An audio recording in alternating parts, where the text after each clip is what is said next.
big family, people think it's tiring or it's impossible, but I mean, nothing's impossible with God, you know, and with more children, it just comes easy.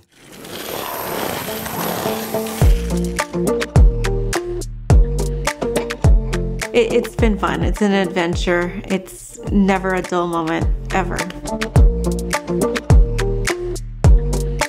My faith and trust is 100% in God and God alone.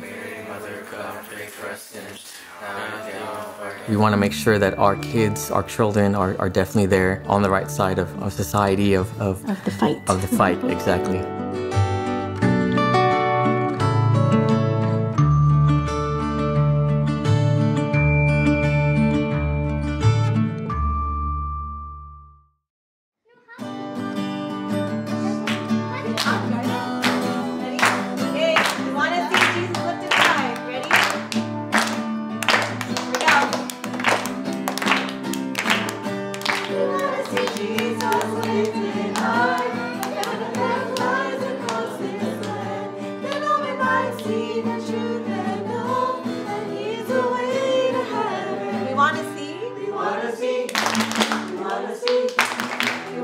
Jesus lifted high.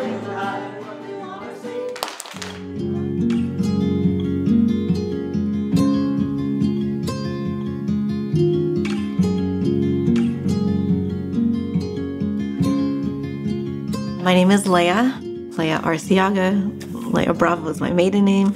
I was born in Los Angeles, California, and I guess you could say I was always raised Catholic. Definitely baptized, First Communion, confirmation, all of that great stuff. But I would say that I didn't really come into the faith until my teenage years. I joined a local church youth group, went to like a seminar when I was 12, and that just kind of was the path to the rest of my, my faith and upbringing, where I kind of really came to build that relationship with God on my own, and really kind of deepen my faith in that respect.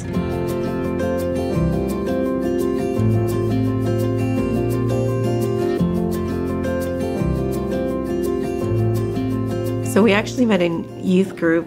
I was a servant leader at the time, and I was about 16 or 17 when I first initially met him in the youth group. And we do a lot of different events and activities. We had a Sadie Hawkins. It's a dance where they have it in like high school and everything, but it's a dance where a girl usually asks the guy, and you typically dress the same and all of that. And so obviously I had noticed him, and I had asked him to come with me to the dance. That's how we first kind of really, started talking and communicating more. I think our first date was, we went to the movies with other friends from the youth group. And I guess from there we just started talking. We started developing a friendship, and then eventually courting and all of that into our college years, because we started dating right towards the end of high school.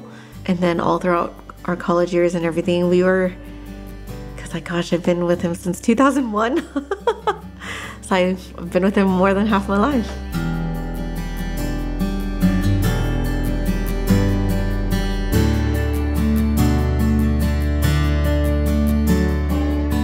My name is Arciaga, first generation here in the U.S. My parents, they were born in the Philippines. We came here like in the 80s. And my dad, he was in the U.S. Navy, pretty much so military baby. So it was my mom most of the time in our upbringing. But she did a very good job. Like as far as the faith goes, I remember times when she would ask us to pray the rosary. To be honest, it would just be me for some reason that would end up praying with her. But I guess it was a blessing that she did that. It kind of instilled a relationship with our Blessed Mother at that young age. When we got married, I think we knew God's will is what we wanted to do. So we were very open to having children. At first, our first months of marriage, we were like, oh, let's just hold off on kids and everything like that. But when we started seeing like other friends, other families with their kids, we were just like, man, we want to share, we want that love too. We want to share that love.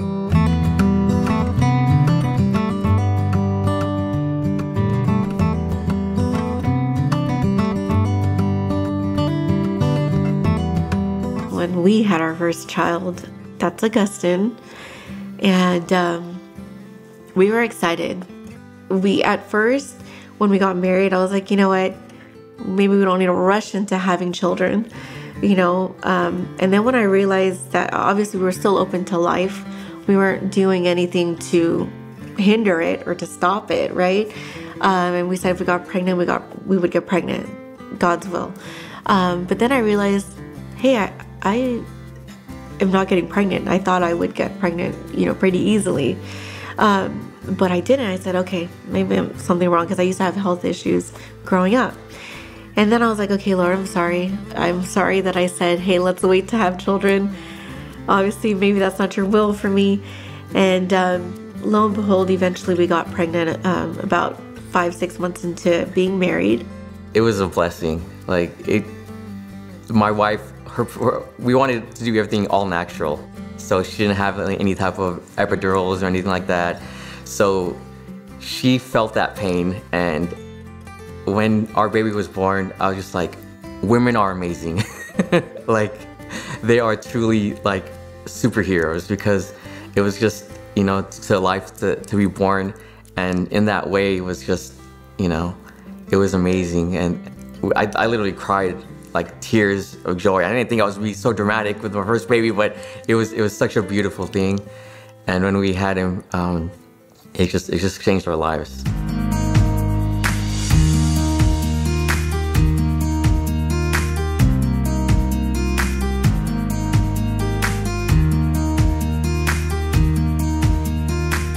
My family is very joyful, you know. We do a lot of fun activities together.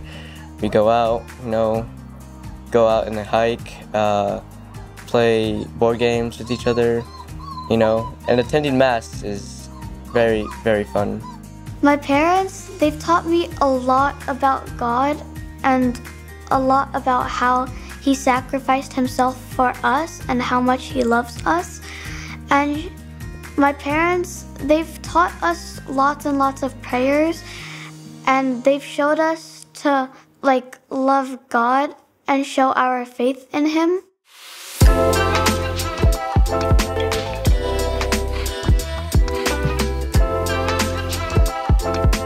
I watched a lot of Lego videos, and then when I looked up a video, stop motion was like an idea that was very fascinated by. And then my aunt, she showed me a video about Jesus' life through stop motion, which was very, very cool to see and watch. And I wondered, what if I did that too? So I started practicing my stop motion skills, get everything right, cinematography, lighting, and sound effects, and a script.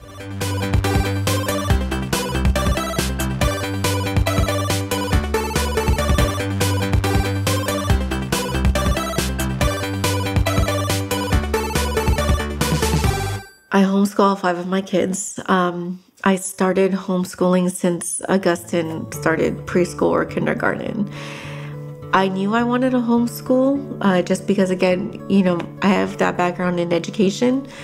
I was a dropout prevention specialist for the county, and witnessing a lot of these kids, a lot of the brokenness, a lot of it was because of broken families. We had already made that decision before even having kids that I was going to be a stay-at-home mom and that I was going to homeschool. And so we kind of worked it to where, hey, although we can both make an income, sure, but because we knew that I was going to be a stay-at-home mom, let's kind of design our life to be like that. Live simply, you know, don't live beyond your means, that kind of thing. So that way I could be a stay-at-home mom and homeschool them. And it's not easy homeschooling. I mean, granted, I have my background in education. A lot of people would be like, see, it's easy for you because you got your master's in education. But truth be told, it's not easy. You still have a lot of challenges.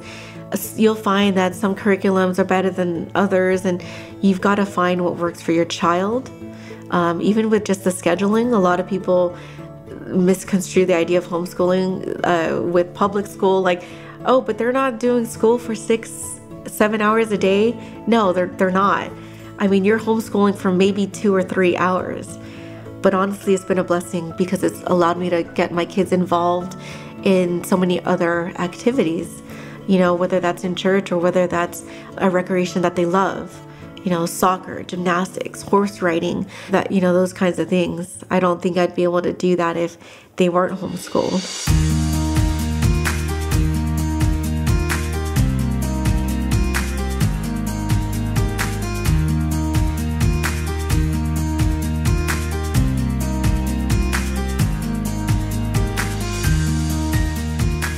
Obviously, prayer is a huge part of our life. As the kids have gotten older, I'm going to be honest, it is not easy to always like set a time for us to like get together and to pray our rosary, for example. A lot of times I'm on the go. Sometimes even on my work appointments, I bring kids along and everything, and I get a lot of my prayer time done in the car. But one thing that we've taught the kids, we love the example of St. Teresa Lisieux, in where we teach them that, you know, in every little thing that you do on a daily basis, it could be washing dishes, it could be brushing your teeth, it could be making your bed. That alone can be offered as an act of prayer to God. And we always like try to teach our kids that, you know, so that way they feel like they're always in constant communication with God, you know, that it doesn't always have to be verbally and outwardly expressed and all of that, but to just always have your heart and your mind and your soul just always in union with God, especially being in a state of grace. So we try to take the kids to confession at least once a month to be in the state of grace and all of that. If it needs to be more often, then we will. He's good at taking them. He's always want to take some. I think for like when there's arguments or like behaviors that we think, you know, I think we need to go to confession, you know. I think you need to, you know, speak to a priest, confess your sins. And I think that definitely works. Like, Satan is always all around us. We always tell our kids to always stay in their state of grace, you know, to always be mindful of what you watch, what you see, what you speak of, what you hear, especially nowadays. And so we always try to prepare them for that, because we're not always going to be around, but, you know, the devil's always around. And so we want to make sure that they're always in union with God. And once we see anything that, you know, or any argument that we don't feel is appropriate, or any type of attitude, we definitely make sure that we take them to confession right away. So, and I feel like it's definitely, you know, something of good practice, because I truly feel like it helps. Yeah. At first, when we got married, or when we were still courting and everything, like, we were accustomed to going to daily mass. And then for the longest time, I think even up until child number 2 or 3, we were still practicing that. When we had Augustine, the first day we got out, we went to mass. Straight to mass for daily mass. We're like, we can't miss daily mass. We're like, oh, that baby's too little to be here right now. But like, oh, we're here for God, for the Eucharist. Yeah, but it definitely gets harder as their schedules, you know, develop and all of that. They've got all these extracurricular activities, and then we've got work and our businesses and all that. But one thing for sure, we remind ourselves to make time, and that's how we tell them, even if you're on the go, no matter how busy you are, you always have to be in constant communication with God, and always talking to Him, asking for His guidance, and asking for the Holy Spirit to, you know, to be with you and to lead you and protect you. And, you know, that's kind of how we've always practiced.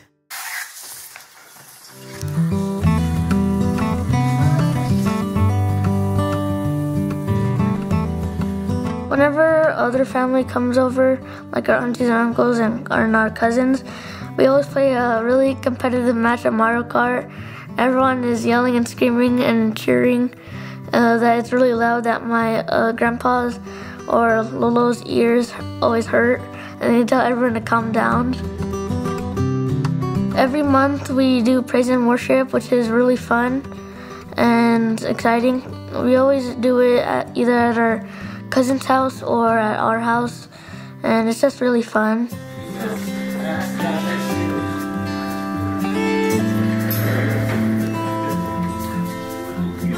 In our culture, in the Filipino culture, when you see a child grab an adult's hand and bring it to their forehead like that, sorry, we call it mano, and that's where you pay your respect, you show your respect to your elders. So you'll see our kids do that to us after mass, and a lot of times it's when you're greeting them, or especially when before or after prayer at church and everything. So it's funny because the whole congregation after mass, we actually go to mass together, my siblings and I, and our kids and my parents. So we always take up the first like 2 rows at the very front. Our entire family takes up both of the pews. But the congregation would always see them, you know, getting mana from all their grandkids, and they would always ask, what is that? They would even do it to a priest, even if the priest is pretty young or whatnot. They would do it to a priest or a seminarian, just again to show that sign of respect of you know, a higher authority figure or whatnot. But yeah.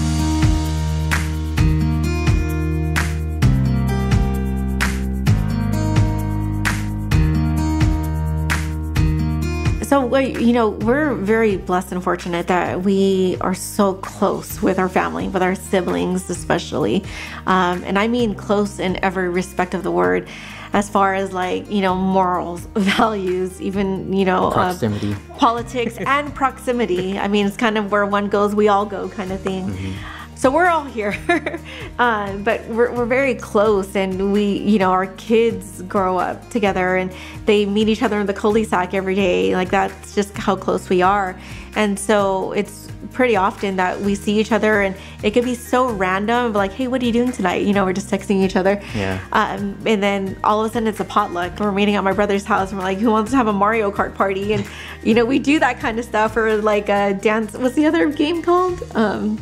Wii Sports or the dance game or karaoke. It could be anything, and it's as easy as like, what do you want me to bring? Okay, I got the drinks, and I'm gonna bring lasagna, and you're gonna bring this, and it's always a good time.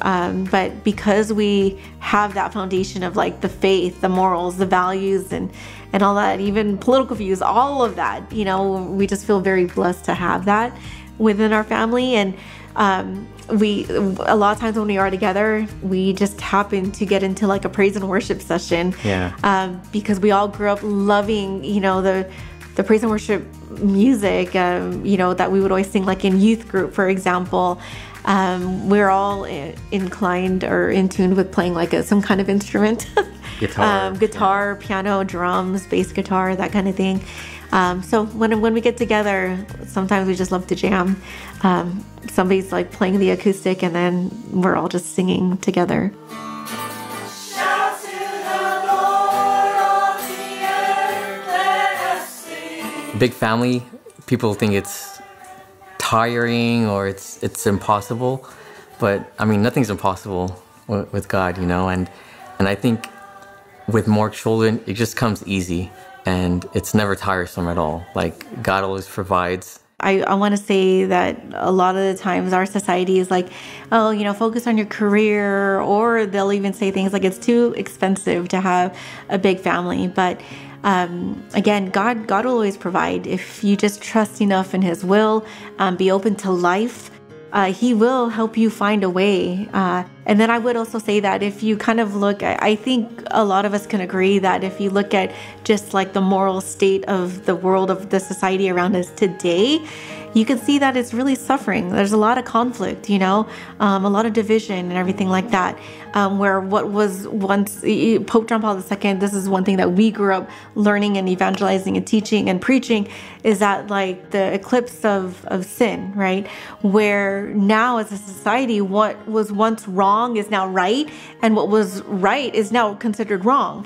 And if we want to fix a lot of the perversion that's happening today, I strongly believe that it's going to happen with the big families, you know, especially the big Catholic families. When you are having children, raising them in the faith to be like strong, moral individuals, they're going to contribute that to society. They are the future and the present of our church, you know, church being our family, our first ministry.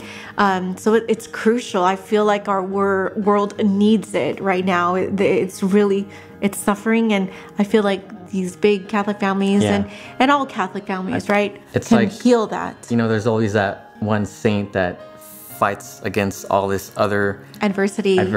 Yeah, whatever. There's the always a conflict. champion. Yeah. In a period of time that comes forth, and so I feel like these big families, like we're trying to provide, or produce saints at this point to combat these things and make them strong to make sure that the church continues and thrives, because the church will always stand and it will never fall. And so we want to make sure that our kids, our children are definitely there on the right side of society, of the fight. Of the fight, exactly. So yeah, absolutely. One thing that really kind of sticks out to us is that we laugh a lot together. I think, They make us laugh, we make them laugh. It's just fun, the humor. We are the Arciaga family, and we are joyfully big!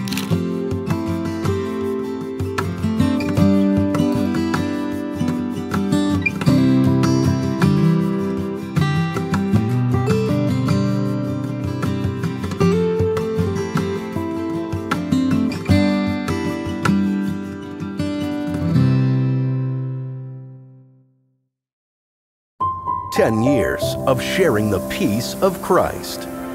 Shalom World, God's own channel.